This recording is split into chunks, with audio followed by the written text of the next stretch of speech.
सो fighting continue चल रही थी। तालिबान की भी लड़ाई चल रही थी बाकी के अलायंसेस के साथ, बाकी के मुजाहिदीन ग्रुप्स के साथ, और उसकी पट नहीं रही थी।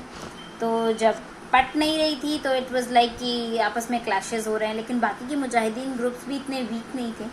तो ये नहीं था कि तालिबान उनको दबा सकता या उनको ओवर पार कर पाता, तो वो सिचुएशन नहीं आ रही थी। तो एक स्टेलमेट सिचुएशन थी। तो बाकी के मुजाहिदीन ने मिलकर क्या किया, एक नॉर्दर्न अलायंस बना दी जिसमें तालिबान शामिल नहीं था, तालिबान सेपरेट हो गया। अब सिचुएशन कब गड़बड़ होना शुरू हुई, 2001 के बाद। एक इस्लामिक एक्सट्रीमिस्ट ग्रुप है जिसका नाम है अलकायदा, जिसका लीडर था उसामा बिन लादेन।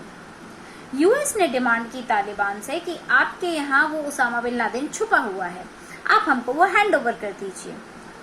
तो तालिबान ने मना कर दिया।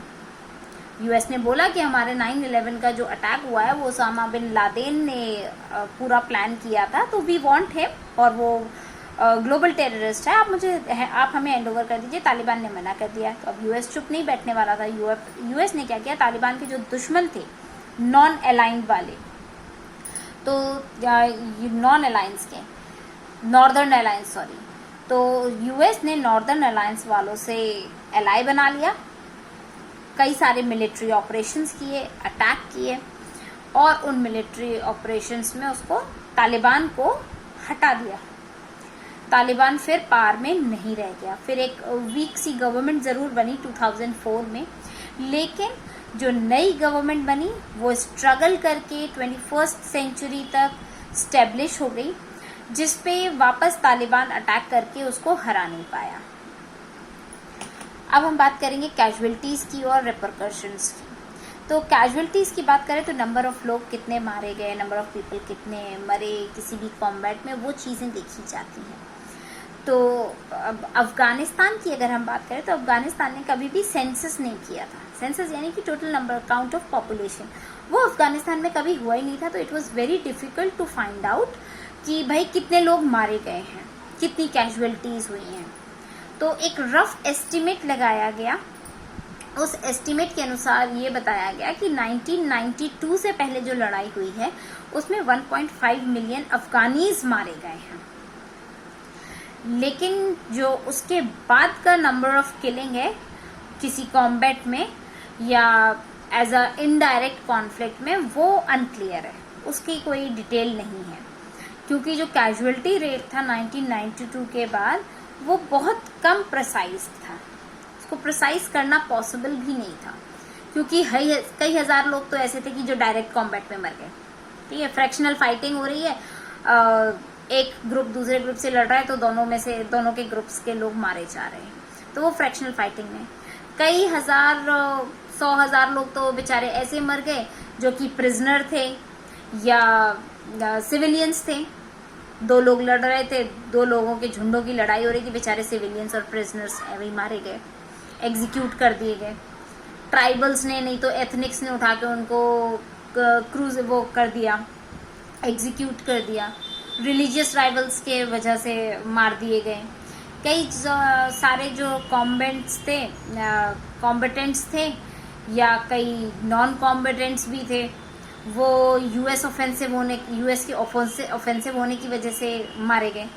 यूएस एकदम चढ़ गया, तालिबान ने उसको दिया नहीं, तो बेचारे जो बेकसूर लोग थे वो भी मारे गए, जो कॉम्बैट नहीं कर रहे थे वो भी मारे गए, जो कॉम्बैट कर रहे थे वो तो मरे ही। और बात करें कि कई दसियों हजार लोग तो बेचारे भूख के मारे मर गए, क्योंकि इकोनॉमी डाउन थी, एग्रीकल्चर नहीं था, शॉप्स मार्केट्स क्या खुलेंगे जब गोलाबारी हो रही है। तो कई लोग तो बेचारे भूख से, डिजीजेस से मर गए। और कई सारे बेचारे उतना ट्रबल नहीं हुआ, मर गए या फिर इंजर्ड हो गए तो वापस रिकवर कर गए। और कई हजार लोग तो बेचारे वैसे मर गए कि लैंड माइन्स बिछा के रखी थी इन्होंने एक दूसरे ग्रुप्स के लिए, और बेचारे नॉर्मल सिविलियंस वहां से चले गए, तो वो लैंड माइन्स के पैर पड़ गया, बेचारे वो वैसे ही मर गए। सो 20th सेंचुरी के एंड तक अगर हम बात करें तो Afghanistan one of the heavily mind countries में से गिनी जाती है।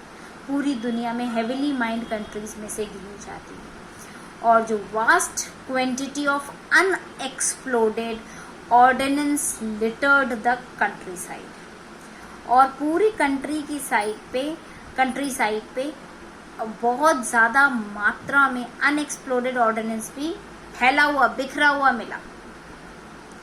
तो नंबर ऑफ अफगान रिफ्यूजीज थे जो आकर वहाँ रह रहे थे। The number of Afghan refugees living abroad fluctuated over the years, कि पहले ज़्यादा लोग भाग के चले गए थे, कुछ पाकिस्तान चले गए थे, कुछ ईरान चले गए थे, वो भी कई सालों में चेंज होता रहा, कुछ लोग आ गए, कुछ लोग और चले गए, और लड़ाइयाँ होती रहीं, लड़ाइयों की ही वजह से, और फिर ये पीक पर पहुंच गए 6 मिलियन पीपल। तो रिफ्यूजीज का जो काउंट था वो 6 मिलियन पीपल तक पहुंच गया था। और अगर हम बात करें, एक शॉर्ट नोट्स में आपके में दिया गया है कि जो सोवियत अफगानिस्तान वॉर है वो अफगानिस्तान के बीच में लड़ा गया, और जिसमें रिबेल किया मुजाहिदीन ने, और सोवियत ने अफगानिस्तान गवर्नमेंट को सपोर्ट किया था। जो यूनाइटेड स्टेट्स थी उसने सपोर्ट किया था अफगानीज रिबेल्स को in order to try and overthrow the communist government. तो सोवियत ने सपोर्ट किया गवर्नमेंट को, अफगानी गवर्नमेंट को, और जो उनके खिलाफ लड़ रहे थे मुजाहिदीन, उनको सपोर्ट करने का काम किया यूएस ने, क्योंकि वो चाहते थे कि यहाँ से कम्युनिस्ट गवर्नमेंट हट जाए और हर जगह ये कम्युनिज्म जो फैलाना चाह रहे हैं वो कम्युनिज्म ना फैले। अब बात करते हैं दिसंबर 24, 1979 से लेकर फरवरी 15, 1989 की। इसमें जो लीडर्स थे, तो जो लीडर्स थे अफगानिस्तान के इस वॉर में, वो थे जनरल सेक्रेटरी बबरक करमाल, जो कि आपके दूसरा वाला जो ग्रुप था, बी से नाम था उसका, लेट मी चेक,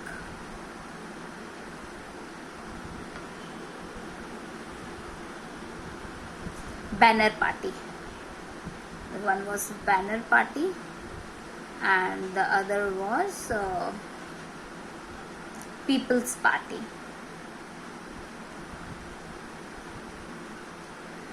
सो जो लीडर्स थे अफगानिस्तान में वॉर के टाइम पे वो कौन थे? जनरल सेक्रेटरी बबरक करमाल और प्रेसिडेंट मोहम्मद नजीबुल्लाह। तो जब करमाल हटे, करमाल के बाद 86 में नजीबुल्लाह जी आ गए थे। तो ये दो लीडर्स रहे लड़ाई के टाइम पे। सोवियत यूनियन लीडर्स इंक्लूडेड, अब सोवियत यूनियन की तरफ से जो लीडर्स थे वो कौन थे? वो थे लियोनिड ब्रेज़नेव एंड मिखाली गोरबैक। फिर मुजाहिदीन के तरफ से लीडर्स कौन थे? अब अरब अफगानिस्तान के तरफ से दो लीडर्स हो गए, एक तो बबरक करमाल हो गए, बबरक करमाल को हटा के फिर मोहम्मद नजीबुल्लाह आ गए थे 1986 में।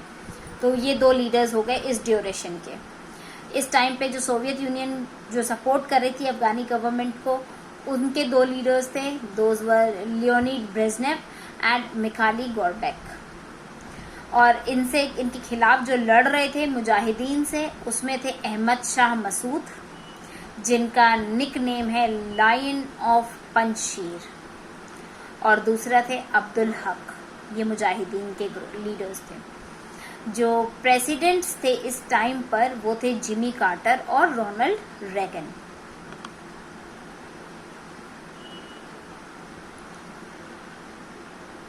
ये था लीडर्स। अब बिफोर द वॉर, वॉर के पहले क्या हुआ? क्योंकि ये बॉर्डरिंग नेबर था, नेबर शेयर, बॉर्डर शेयर करने वाला नेबर था, तो सोवियत यूनियन की जो है वो लॉन्ग हिस्ट्री है सपोर्ट करने की अफगानिस्तान को। काफ़ी सपोर्ट किया उसने अफगानिस्तान को। अप्रैल 27 में 1978 में सोवियत ने सपोर्ट किया कम्युनिस्ट गवर्नमेंट को, जो कि जिसने की कंट्री को ओवर पार किया था। जो नई गवर्नमेंट थी उसको कहा गया democratic Republic of Afghanistan, DRA। फिर कई सारे अफगानिस्तान के जो लोग थे वो नई कम्युनिस्ट गवर्नमेंट को पसंद नहीं करते थे, और रीज़न उनका यही था कि कई सारी लॉज थी जो कि मुस्लिम रिलीजन के खिलाफ थी, जैसा कि हमने अभी स्टार्टिंग में पढ़ा था कि उन्होंने कई एकदम ख़त्म करने की कोशिश की थी उनकी डिवोटीज़ को, तो मुस्लिम रिलीजन के खिलाफ थी, इसलिए वो रिबेलियस हो गए थे। तो उन्होंने फिर रिबेल करने की कोशिश की, अब जो करंट गवर्नमेंट आ गई थी कम्युनिस्ट गवर्नमेंट, उसको रिबेल करने की कोशिश की, और जो रिबेल अपने आप में था उसको कहा गया मुजाहिदीन। सितंबर 1979 में जो इवेंट्स हुए अफ़गानिस्तान में वो ज़्यादा अनस्टेबल हो गए जब अफ़गान लीडर हफीज़ुल्लाह अमीन उनने करंट प्रेसिडेंट को मार दिया और कम्युनिस्ट गवर्नमेंट का कंट्रोल अपने हाथ में ले लिया, तो चीज़ें ज़्यादा अनस्टेबल हो गई थी। फिर वॉर शुरू हो गया। This was before the war. कि वॉर शुरू कैसे हुआ, कि लोग क्यों एजिटेट हो रहे थे, गवर्नमेंट कम्युनिस्ट गवर्नमेंट थी और उसने ऐसे रूल्स बना दिए कि लोगों को दबा दो, उनका इस्लामिक कल्चर के खिलाफ थी, तो लोग रिबेलियस हो गए, मुजाहिदीन बना लिए। और चीज़ें तब ज़्यादा गड़बड़ हुई जब अफ़गान के जो लीडर थे हाफिज़ुल्लाह अमीन ने करंट प्रेसिडेंट को मार दिया था।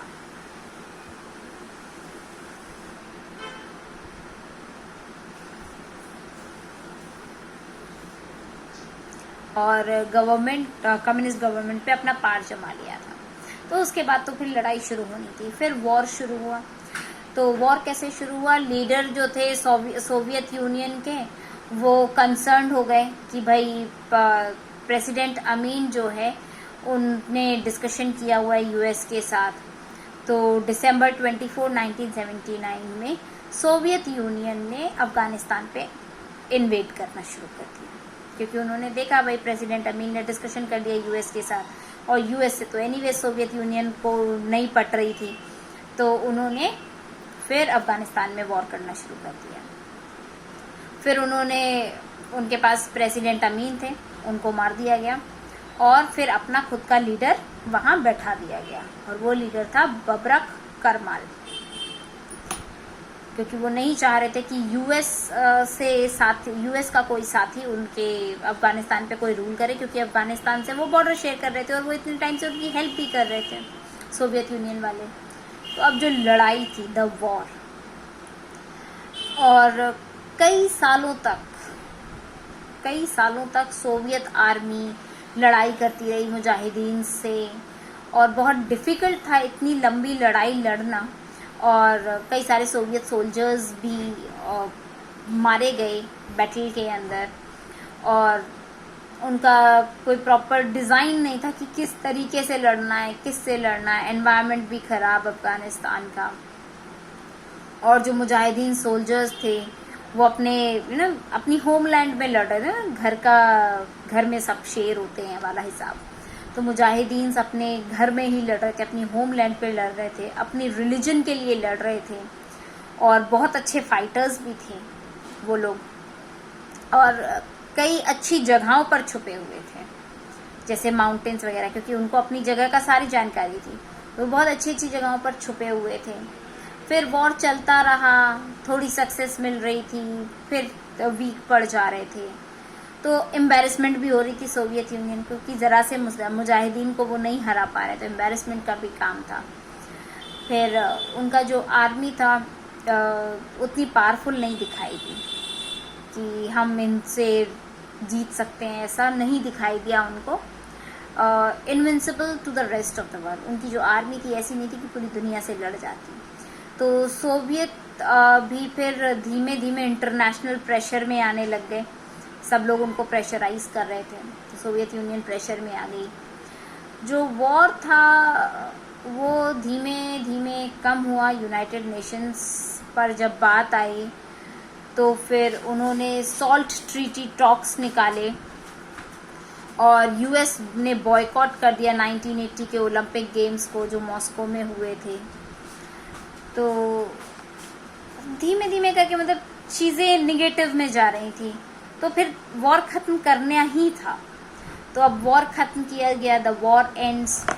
तो जब मिखाइल गोर्बाचेव, ये जो सोवियत यूनियन के लीडर थे, ये चाहते थे कि वॉर ख़त्म हो जाए, तो इन्होंने सबसे पहले कोशिश की, और जो सोवियत ट्रूप थे उनको वॉर जल्दी से जल्दी खत्म करने का ऑर्डर दिया, बट काम नहीं बना।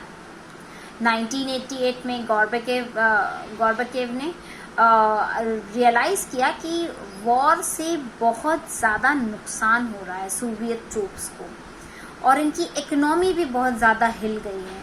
तो उन्होंने क्या किया, अब एक काम करते हैं कि भाई वॉर तो ख़त्म नहीं हो रहा, हम एक काम करते हैं, हम ट्रीटी साइन कर लेते हैं कि सीज फायर कर लेते हैं, पीस की ट्रीटी साइन कर लेते हैं कि हम नहीं लड़ेंगे। तो लास्ट सोवियत ट्रूप जो था वो वहाँ से अफगानिस्तान से गया फरवरी 15, 1989 में वो वहाँ से चला गया। अब इसमें हमें देखना है कि facts about the Soviet Afghanistan war.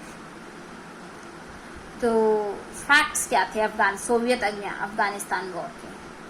क्योंकि सोवियत यूनियन फेल हो गया था अफगानिस्तान को सिक्योर करने में, उनके जो रिबेल्स थे वो बहुत लंबे समय तक चल रहे थे, और जो वॉर था उसको कई बार सोवियत यूनियंस वियतनाम वॉर भी नाम दिया गया। ये मेजर एक फैक्ट था कि सोवियत यूनियन आया था अफगानिस्तान गवर्नमेंट को सपोर्ट करने, उसको हेल्प करने, लेकिन वो हेल्प कर नहीं पा रहा था। वॉर बहुत लंबे समय तक चलता चला गया, जिसको सोवियत यूनियंस वियतनाम वॉर भी नाम दिया गया। जो यूनाइटेड स्टेट्स था उन्होंने मुजाहिदीन को स्टिंगर मिसाइल्स दे दी थी, जिसकी वजह से वो सोवियत हेलीकॉप्टर्स को ज़मीन पे खड़े होकर ही मार पा रहे थे। ये एक मेजर टर्निंग पॉइंट था। वो नहीं होता तो भी वो बाय एयर सोवियत यूनियन जीत जाता, मुजाहिदीन को ख़त्म कर देता। और फिर था कि अराउंड 13,000 सोवियत ट्रूप्स जो थे वो वॉर में मर गए, तो उनकी इकोनॉमी हिल गई थी, उनका मैन पावर कम हो रहा था, और 1 मिलियन अफगानीज इस वॉर में मर चुके थे। और कई सारे इसमें सोल्जर्स भी वो जो थे वो सिविलियंस थे, सोल्जर्स नहीं थे। जो 1 मिलियन की बात हो रही है वो सिविलियंस थे जिनका कोई कसूर भी नहीं था। और अराउंड 5 मिलियन जो लोग थे वो कंट्री छोड़कर भाग चुके थे वॉर के टाइम पर। कई लोग इराक चले गए थे, पाकिस्तान चले गए थे, ईरान चले गए थे। और जो वॉर था उसने पूरी कंट्री का इंफ्रास्ट्रक्चर मतलब ख़राब कर दिया था। अफगानिस्तान वाज सो ब्यूटीफुल, और जब लड़ाइयाँ हो रही थी, बॉम्ब्स फेंके जा रहे, तो ऑब्वियस सी बात है जो इंफ्रास्ट्रक्चर है वो ख़राब होगा। और गरीबी तो यस आ ही जानी है। जब आप लड़ाई करते रहेंगे, अपनी इकोनॉमी पे ध्यान नहीं देंगे, अपने डेवलपमेंट पे ध्यान नहीं देंगे, तो वीक तो हो ही जाएंगे, आप पुअर हो जाएंगे। तो अफगानिस्तान के भी साथ यही हुआ कि वो इस वॉर के बाद वो बहुत पुअर हो गया था। तो जब वॉर ख़त्म हुआ है तो एकदम गरीब हो चुका था अफगानिस्तान, सिर्फ लड़ाइयों की वजह से। So with this we have ended with Afghanistan war.